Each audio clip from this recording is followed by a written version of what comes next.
உலக மக்கள் அனைவருக்குமே பிரம்ம சக்தி சித்தர் வாக்கு பாலச்சித்தர் பாலஜனா சிறந்த நல் வணக்கங்களை தெரிவித்துக் கொள்கிறேன். இன்னைக்கு நம்ம என்ன பார்க்க போகிறோம் அப்படின்னா மார்கழி மாத பலன்கள். இந்த மார்கழி மாத பலன்கள் இந்த நிகழ்ச்சியின் மூலம் நிச்சயமாக உங்கள் வாழ்க்கையில் உங்கள் மனதில் ஏற்பட்ட அத்தனை துன்பங்களும் கழிவதுதான். மார்கழி என்றால் மனதில் ஏற்பட்ட துன்பங்கள் எல்லாம் கழிந்து நம்மை விட்டு ஓடிவிடும் என்பதற்காகத்தான் மார்கழி என்று பெயர். துன்பங்கள் நீங்கக்கூடிய ஒரு மாதம், ஒரு முக்கியமான ஒரு மாற்றம் முன்னேற்றம் ஏற்படுகின்ற ஒரு மாதம், அதுதான் மார்கழி. அதுக்கு அப்புறம் தான் தை வருது. அப்போ தையில் என்னென்ன யோகங்கள் நடக்கப் போகின்றதோ அதற்கெல்லாம் ஒரு அடிப்படை ஆதாரமாக மார்கழி அமைந்து விடுகிறது. இப்போ வாழ்க்கையில் எல்லாருமே நல்ல யோகமான வாழ்க்கை வாழ வேண்டும், நல்ல ஒரு மாற்றம் வர வேண்டும், நல்ல ஒரு முன்னேற்றம் வர வேண்டும் என்பதற்காக ஒவ்வொருவரும் ஒவ்வொரு லட்சியத்துடன் பயணத்தை தொடர்ந்து கொண்டிருக்கிறார்கள். அவரவர் வாழ்க்கையில் முன்னேறுவதற்கான பல முயற்சிகளையும் எடுத்துக்கொண்டிருக்கிறார்கள்.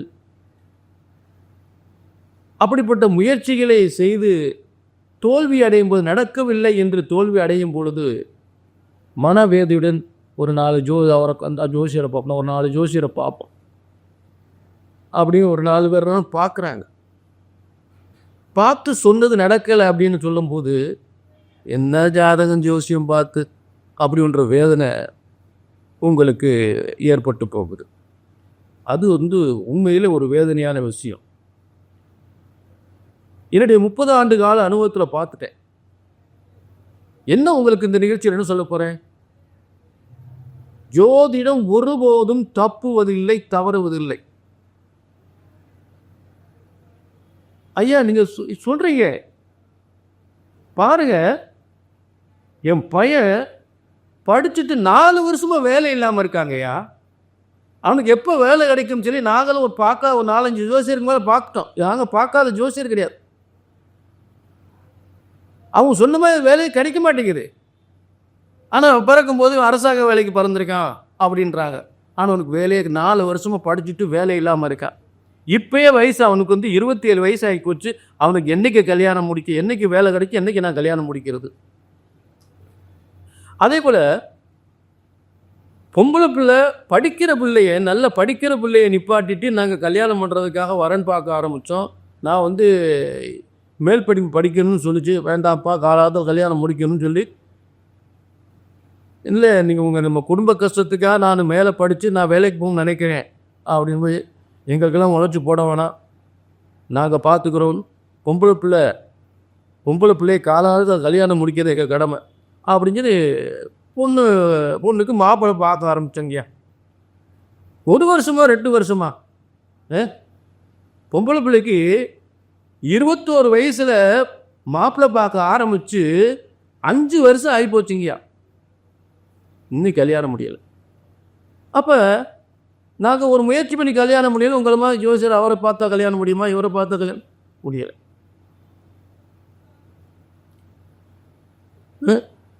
அப்புறம் ஒரு நல்ல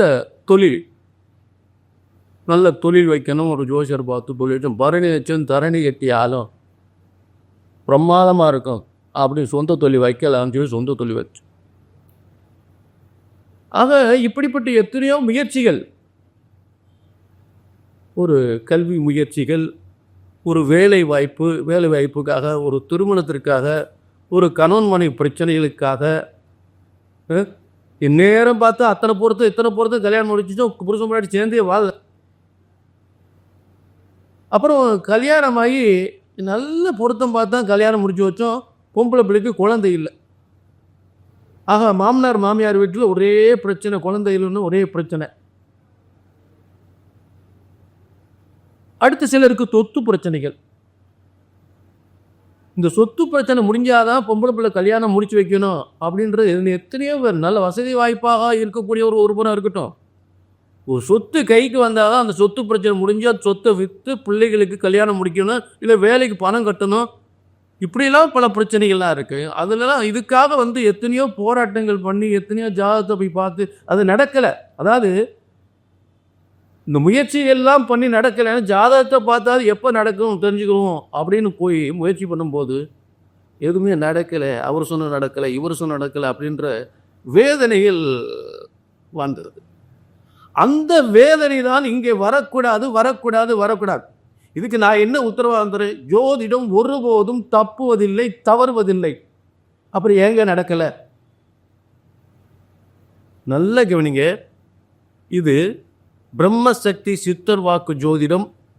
அதே நேரத்தில் முதல்ல இந்த ஜோதிடம் யாரால் படைக்கப்பட்டது? பிரம்ம வேதத்தில் பிரம்மனால் படைக்கப்பட்டதான் ஜோதிட சாஸ்திரம். ஆக ஜோதிட சாஸ்திரம் ஒருபோதும் தப்புவதில்லை, தவறுவதில்லை. தப்பாது, தவறாது. அதை கணித்து சொல்வதை தான் தவறு ஏற்படுகின்றது. அந்த தவறு தான் இங்கே வரக்கூடாது. ஆக உங்களுக்கு நல்ல கவனியா, கல்யாணம் முடியலையா, வேலை கிடைக்கலையா, கல்யாணம் முடிஞ்ச பிரச்சனையா இருக்கா, குழந்தை இல்லாமல் இருக்கா, சொத்து பிரச்சனைகளா, வீட்டில் சின்ன செய்வன கோளாறா, அரசாங்க வேலை கிடைக்கலையா, எதுவாக இருந்தாலும் ஒரு முறை ஜாதத்தை தூக்கியாச்சுன்னு அந்த சித்தர்வாக்கு பிரம்மசக்தி சித்தர்வாக்கு ஜோதிடத்தின் மூலம் பாலஜனா உங்களுக்கு ஒரு சித்தமாக ஒரு சித்தியோடு வழங்குகின்ற உறுதியான உத்தரவாதம். இங்கே சொன்னது நடக்கும், நடந்தே ஆகும், நடந்தே தீரும். அதை அந்த பிரம்ம வேத சாஸ்திரப்படி சரியாக கணித்தால் சரியாக நடக்கும். ஏனென்றால் ஜோதிட சாஸ்திரம் இறைவனால் படைக்கப்பட்டது. ஆக ஒருபோதும் தப்புவதில்லை. ஜோதிடம் ஒருபோதும் தப்புவதில்லை, தவறுவதில்லை. அதை கணித்து சொல்வதுதான் தவறு ஏற்படுகின்றது. ஆக இந்த நிகழ்ச்சியை பார்த்துறோம், யாரும் கவலைப்பட வேண்டிய அவசியமே இல்லை. என்ன நடக்கலை பார்த்துருவோம், சரிங்களா? கீழே நம்பர் இருக்கு, ஒரு அப்பாயின்மெண்ட் வாங்கிக்கங்க. அப்பாயின்மெண்ட் வாங்கிக்க. உங்களுக்கு என்ன நடக்கலை, ஏன் நடக்கலை, எதுக்காக நடக்க, என்ன காரணம் புரிஞ்சுட்டீங்களா? நிச்சயமாக இந்த நிகழ்ச்சியின் மூலம் எல்லாருக்குமே உங்கள் வாழ்க்கை எடுப்படுகின்ற அத்தனை முயற்சிகளுமே இந்த நிகழ்ச்சி மூலம் நல்லது நடந்தே ஆகும், நல்லது நடந்தே ஆகும். அந்த உறுதி உத்தரவாதம் உண்டு. புரிஞ்சுட்டீங்களா? கீழே நம்பருக்கு ஒரு அப்பாயின்மெண்ட் வாங்கிக்க. ஏன்னா இதுக்கு அத்தனை பேருக்கு சொல்லப்படுகின்ற ஒரு பொது ஆண்டவன் பிரம்மன் ஒவ்வொருவருடைய தலையெழுத்தையும் தனித்தனியாக எழுதியிருக்கிறார். கூட பிறந்தவங்க 3 பேர் 4 பேர் இருந்தாலும் ஒவ்வொருத்தருக்கும் தலையெழுத்து வரமா இருக்கும். அவன் கூட பிறந்தவனா, இவ்வளோ பெரிய ஆளாயிட்டான், இவன் எப்படி இருக்கான், ஆண்டவன் தனித்தனியாக எழுதியிருக்கார்.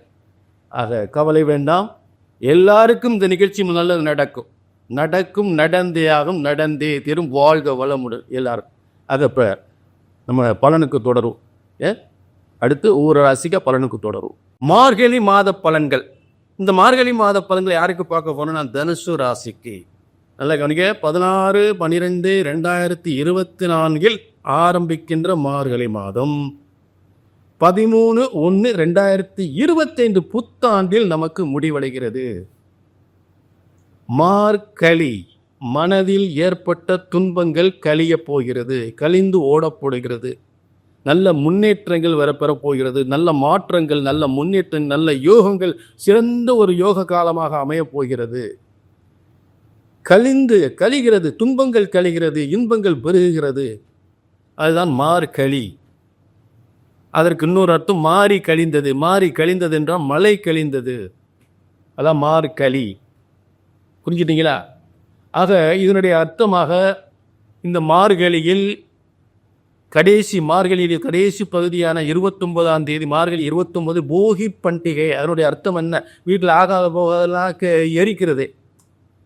ரொம்ப நாள் வீட்டில் ஏதாவது ஒன்று கிடக்கும், அதெல்லாம் தேடி பிடிச்சி எரிச்சிருங்க.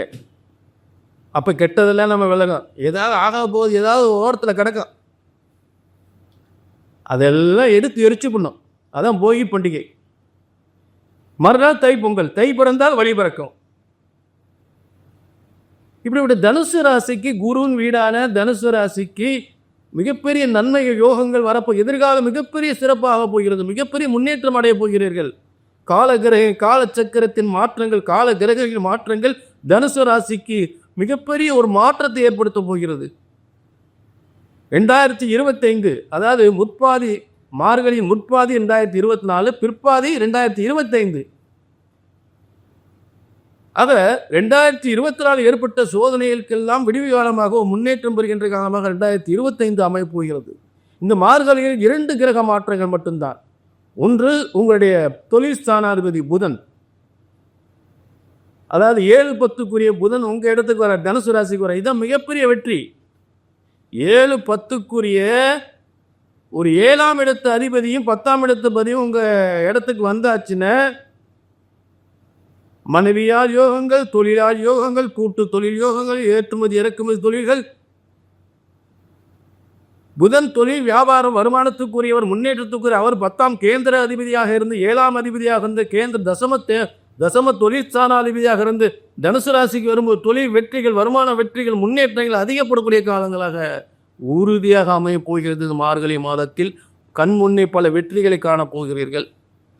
2020 இப்படி சாதிக்க போகிறேன், அப்படி சாதிக்க போகிறேன், இந்த தொழில் வைக்க போகிறேன், இந்த மாதிரி என் திட்டங்கள் இருக்குது, அதுக்கெல்லாம் வெற்றி தருகின்ற ஒரு மாதமாக மார்கழி அமையப் போகிறது. அதற்கு ஏற்றவாறு அதில் தான் மார்கழி என்ற எல்லா தேவாதி தேவர்களெல்லாம் ஆசி வழங்கக்கூடிய, உலகத்தில் உள்ள அத்தனை மக்களுக்குமே ஆசி தேவர்கள் வந்து பூமிக்கு வந்து ஆசி வழங்குகின்ற மாதம்தான் இந்த மார்கழி மாதம். ஆகவே அந்த மார்கழி மாதம் எல்லா ஆலயங்களும் ஒவ்வொரு பழங்காலத்துலலாம் பார்த்தீங்கன்னா தெருவுக்கு பஜனை பாடுறதுக்கு ஆலயங்கள் வந்து ரொம்ப முக்கால பூஜை நடக்கிறது. மைக்கு ஒளிபெருக்கில் வந்து இந்த மாதிரி ஒவ்வொரு ஊர்களிலும் ஒவ்வொரு தெருக்களிலும் தெய்வ வழிபாட்டுக்குரிய ஒரு மாதமாக ஏன் அமைகிறது என்றால் தேவர்கள் எல்லாம் பூமிக்கு வருகின்ற மாதம். அப்படிப்பட்ட மாதம் தெய்வீக சக்தி கொண்ட ஒரு தனுசு ராசிக்கு, குருவின் வீடான தனுசு ராசிக்கு பல நன்மைகளும் பல யோகங்களையும் பல தொழில் யோகங்களையும் சொத்து யோகங்களையும் முன்னேற்றங்களையும் பெறுகின்ற ஒரு அடித்தளம் இருக்கின்ற பல ஆதாயங்களை பெறுகின்ற ஒரு மாதமாக மார்கழி மாதம் அமையப் போகிறது. அடுத்து 6-11 புதன் வந்து வர்றது இந்த 2 கிரக பயிற்சி தான். 2 கிரக பயிற்சி, ஒன்று புதன், அடுத்து சுக்கிரன். இதுதான் மார்கழி மாதம் பயிற்சி அடைகின்றது. இந்த சுக்கிரன் வந்து உங்கள் இடத்துல ஏற்கனவே வந்து இப்போ கும்பத்துக்கு போகிறார். கும்பத்துக்கு மார்கழி 15ஆம் தேதி கும்பத்துக்கு போகிறார். அப்படி கும்பத்துக்கு போகும்போது சனியோட சேரும்போது சுக்கிரன் வலிமையும் சனியின் வலிமை அதிகப்படும். அப்போ சகோதரர்களால் ஏற்பட்ட பிரச்சனைகள், சொத்து பிரச்சனைகள், வியாபாரத்தில் முன்னேற்றங்கள், கடன் நிவர்த்தி என்று சொல்லக்கூடிய அத்தனை யோகங்கள் பெறக்கூடிய நிலையில் ஏற்படும்.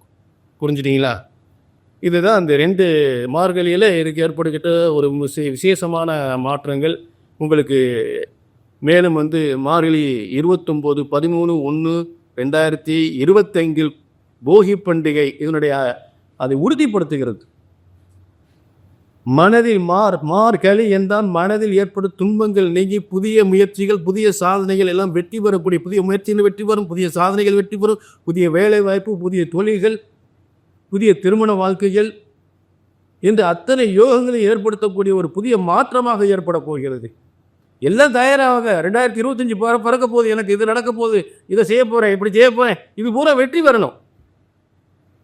இதில் ஏதாவது தடைகள் தாமதங்கள் ஏற்படுமான்னு ஏதாவது சந்தேகங்கள், என் வாழ்க்கை அப்படி நடக்கணும் இப்படி நடக்கணும், எவ்வளோ முயற்சி பண்ணி நடக்கலாம், இந்த வருஷமாக நடக்குமா அப்படி ஏதாவது சந்தேகப்பட்டீங்கன்னா கீழே நம்பர் இருக்கு, ஒரு அப்பாயின்மெண்ட் வாங்கிக்கிங்க. சரிங்களா? திரும்ப சொல்கிறேன், ஜோதிடம் என்பது ஒருபோதும் தப்புவதில்லை, தவறுவதில்லை. இது பிரம்மசக்தி சித்தர் வாக்கு ஜோதிடம் என்பது எந்த பிரம்மன் நம்ம எல்லாம் படைத்திருக்கிறாரோ அதே பிரம்மனால் எழுதப்பட்டதான் பிரம்ம வேத ஜோதிட சாஸ்திரம். எல்லாருக்குமே சரியாக நடக்கக்கூடிய பிரம்ம வேத ஜோதிட சாஸ்திரம். ஜோதிடம் ஒருபோதும் தப்புவதில்லை, தவறுவதில்லை. அதை கணித்து சொல்வதுதான் தவறு ஏற்படுகின்றது, மறந்து விடாதீர்கள். ஆக இந்த நிகழ்ச்சியில் பிரம்மசக்தி சித்தர் வாக்கு ஜோதிடத்தின் மூலம் எந்த பிரச்சனைக்காக ஜாதகத்தை எடுத்துட்டு வர்றீங்களோ என்ன பார்த்து சரியாக நடக்கலைன்ற வார்த்தையே வரவே கூடாது. சரிங்களா? கீழே நம்பருக்கு ஒரு அப்பாயின்மெண்ட் வாங்கிக்க. வாழ்க வளமுடன். மீண்டும் ஒரு நல்ல நிகழ்ச்சி சந்திக்கும் ஒரு உங்களிடமிருந்து விடைபெறுகிறேன். நன்றி, வணக்கம்.